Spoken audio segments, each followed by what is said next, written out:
দুনিয়াটা ঘুরতে ঘুরতে ঠান্ডা হয়ে গেছে। দুনিয়া না ঘুরলে আমিও গরম থাকতাম। আর এটাই চিরাচরিত নিয়ম। যাদের দুনিয়ায় অহংকার করে বলতেছি না, দুনিয়ায় যারা বিচরণ করে এদের মেজাজটা একসময় ঠান্ডা হয়ে যায়। যেরকম পাকিস্তানের হজরত মৌলানা তকি উসমানী মুত্তাজিল্লুল আলী, ওনার বয়ান দেখবেন ঠান্ডা, কেননা দুনিয়া ঘুরতে ঘুরতে ঠান্ডা হয়ে গেছে।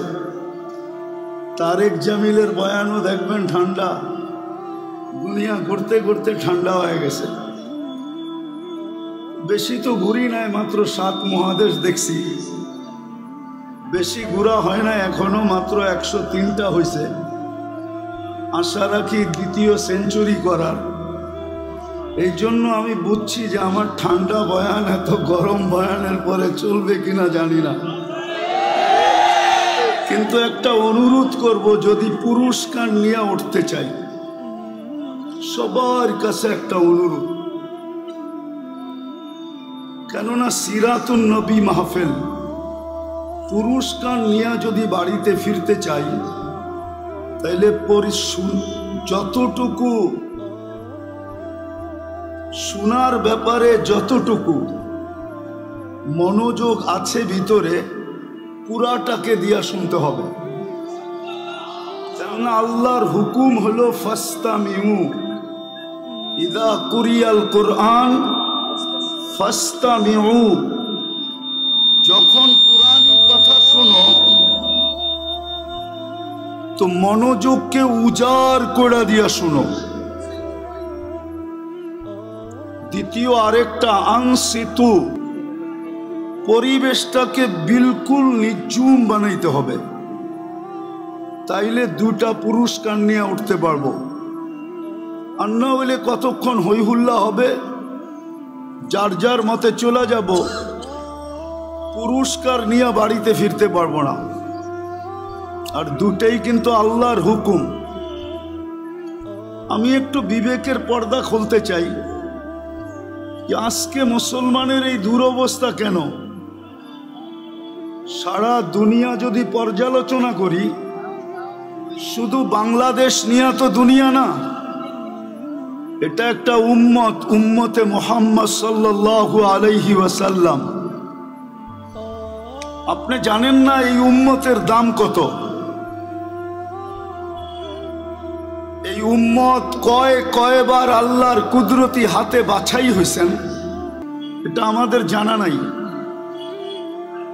এই উম্মত আল্লাহর পক্ষ থেকে কত ফ্যাসিলিটি পাইছেন, এটাও আমাদের অ্যানালাইসিস নাই।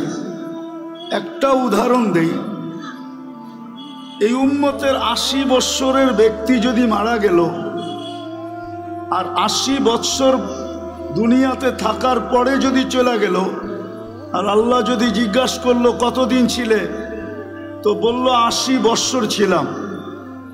আল্লাহ যদি জিজ্ঞাসা করে কি নিয়ে আসলা, তো সে বুক ফুলাইয়া বলতে পারে যে এক রাত্রই তো 83 বৎসর ছিল। 80 থেকে 80 বাদ দিয়া দেন, তারপরও তো আমি আপনার কাছে 3 বৎসরের পাওনা আছি। আপনি আমার কাছে কোত্থেকে পাবেন? বলার সুযোগ আছে না নাই? কার কারণে পাইলেন? মুহাম্মাদুর, পুরাটা পড়েন, পুরাটা মুহাম্মাদুর, পুরাটা পড়লে 120 নেকি পাবেন। আর যদি পুরাটা না পড়েন, শুধু মুহাম্মদ বলা, এটা মালিকি মুযহাবের সবচেয়ে বড় বেয়াদবি। আপনি কিতাব উঠায় দেখেন, হয়তো বলবেন রসুলুল্লাহ, নাইলে বলবেন মুহাম্মাদুর। মুহাম্মদ সাল্লাল্লাহু আলাইহি ইসলাম বলা বেয়াদবি। আল্লাহ বন্ধুকে কখনো নাম ধরে ডাকেন নাই। কোরআনে উঠান, কোথাও ইয়া মুহাম্মদ বলে আল্লাহ সম্বোধন করেন নাই। সদা সর্বদা আল্লাহ কোনো না কোনো অন্য ধরনের শব্দ দিয়া, কখনো মুজাম্মিল, কখনো মুদ্দাসসির, কখনো ইয়াসিন, কখনো তোহা, এক এক নামে, কখনো রসুলুল্লাহ, কখনো আব্দুল্লাহ, এক একভাবে আল্লাহ সম্বোধন করছেন, কিন্তু ডাইরেক্ট নাম নিয়েও ডাকেন নাই, নাম নিয়েও সম্বোধন করেন নাই। যাক, যেটা বুঝাইতেছিলাম, আমরা তো আমাদের দামও জানি না। তো আজকে এই উম্মতের এই দুরবস্থা কেন? সারা দুনিয়া যদি পর্যালোচনা করি তো উম্মতে মুহাম্মদের এই দুরবস্থা কেন আজকে? আমি একটা উদাহরণ দিই। আমি চিল্লানে বিশ্বাসী না, রাগ হয়েন না, পায়ে হাত রাখি। আমি তো যুক্তি তর্কতে বিশ্বাসী, বাস্তবে বিশ্বাসী।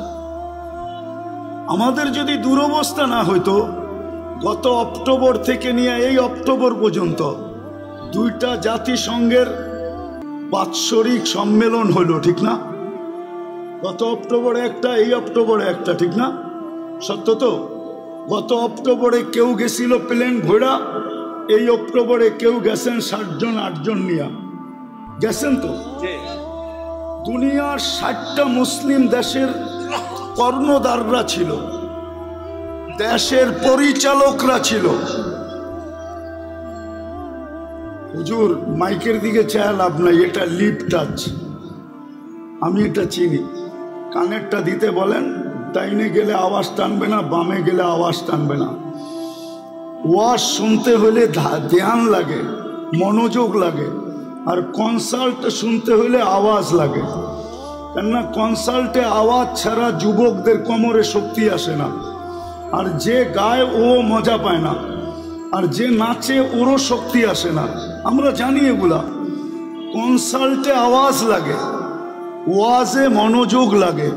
এই জন্য আল্লাহ ফাস্তামিউ বলছেন, নাইলে আল্লাহ বলতেন ড্যাগ যত পারো লাগাও, কিন্তু আল্লাহ তো ড্যাগের কথা বলেন না, ফাস্তামিউ বলছেন, মনোযোগ দিয়ে শুনেন।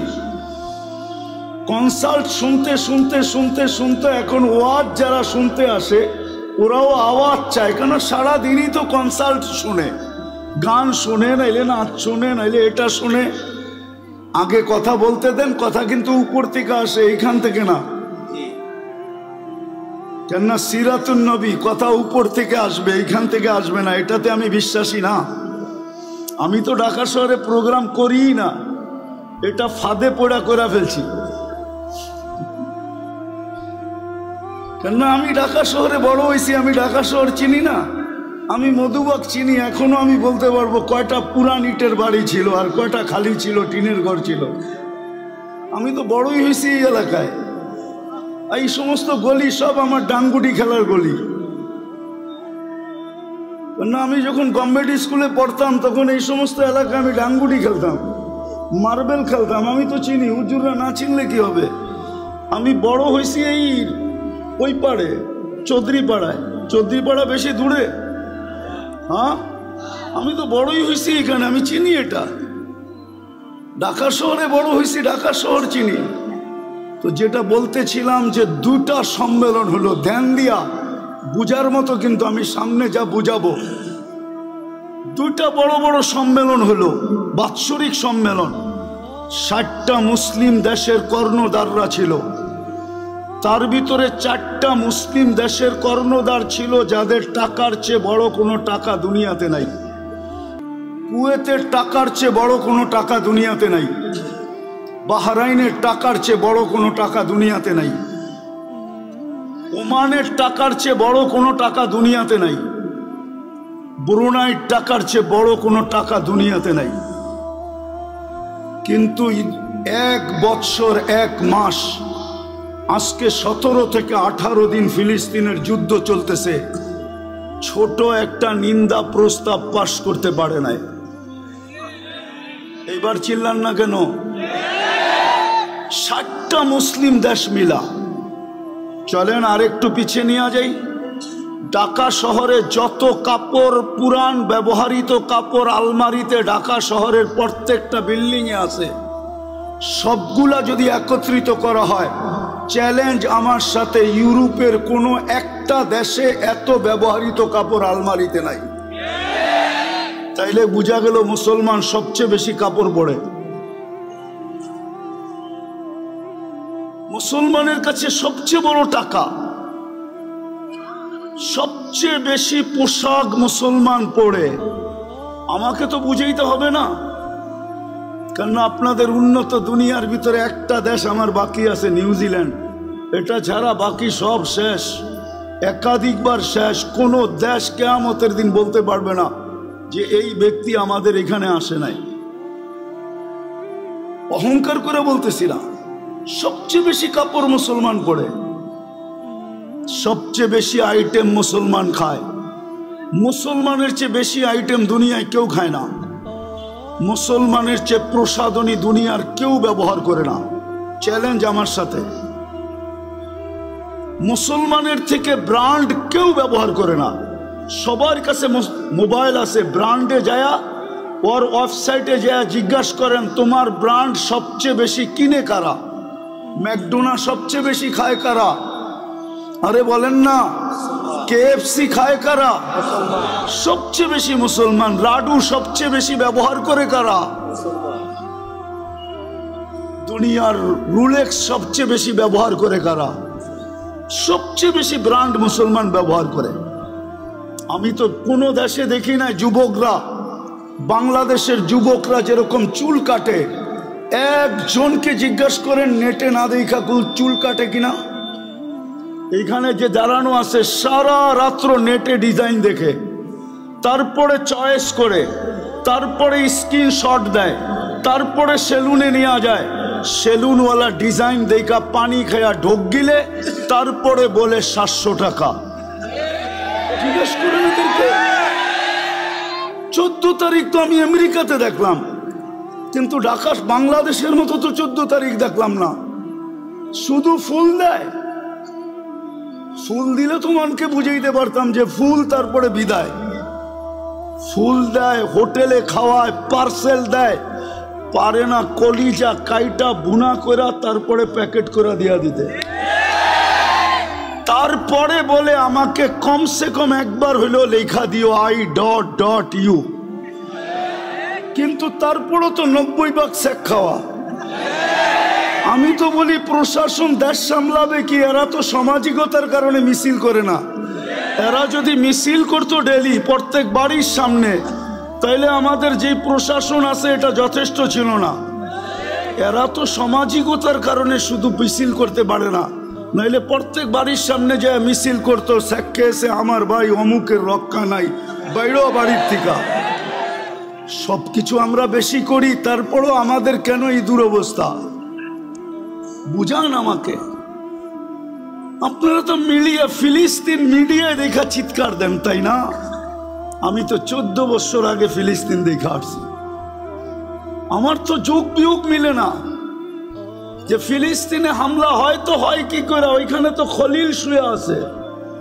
বলো কোলামা, খলিল কোথায় শোয়া? খলিল বলছেন ইব্রাহিম খলিলুল্লাহ কোথায় শোয়া? আমি তো চোখে দেখেছি ওয়াদিয়ে খলিল। মুসা আলাইহিস সালাম কোথায় শোয়া? ওয়াদিয়ে মুসা ফিলিস্তিনে। 70 জন নবীর কবর চিহ্নিত যেখানে, যেই মাটির ভিতরে আল্লাহ বরকত মিশ্রিত করছেন, বারাকনা হাওলা। কোরআনই তো বলতেছি। সব বাদই দিলাম, যেইখানে আল্লাহ সম্মিলন করেন বন্ধুর জিয়ারতের জন্য, তাও সাধারণ মানুষের সম্মিলন না, 1.25 লক্ষ নবীদের সম্মিলন শুধু বন্ধুর জিয়ারতের জন্য, বন্ধুকে দেখানোর জন্য। কেন না দেখায়া, বন্ধুকে না দেখায়া কদ আখাদাল্লাহু মিসাকান নাবিয়্যিন, বন্ধুকে না দেখায়া আরশের নিচে রূহের জগতে আল্লাহ বন্ধুর পক্ষে সমস্ত নবীদের থেকে অঙ্গীকার নিছিলেন। অঙ্গীকার যে ইদ আখাদাল্লাহু মিসাকান নাবিয়্যিন, কোরআনে আছে। নবীদের থেকে অঙ্গীকার নিছিলেন, কিন্তু বন্ধুকে দেখান নাই, রূহের জগতে ছিল। আমার মনে হয় বাইতুল মুকাদ্দাসে সম্মেলন করছেন যে রূহের জগতে তো অঙ্গীকার নিলাম, চেহারা তো দেখলে না, এইবার দেখো চেহারা আমি বন্ধু বানাইলাম তো বানাইলাম কিরকম, আমার বন্ধুর চেহারা দেখো তোমরা। ওই জমিনে যেখানে 1.25 লক্ষ নবীদের পায়ের চিহ্ন, প্রথম কাবা, আমার তো যোগ বিয়োগকে মিলে না, ওইখানে কি করে বোম ফাটে।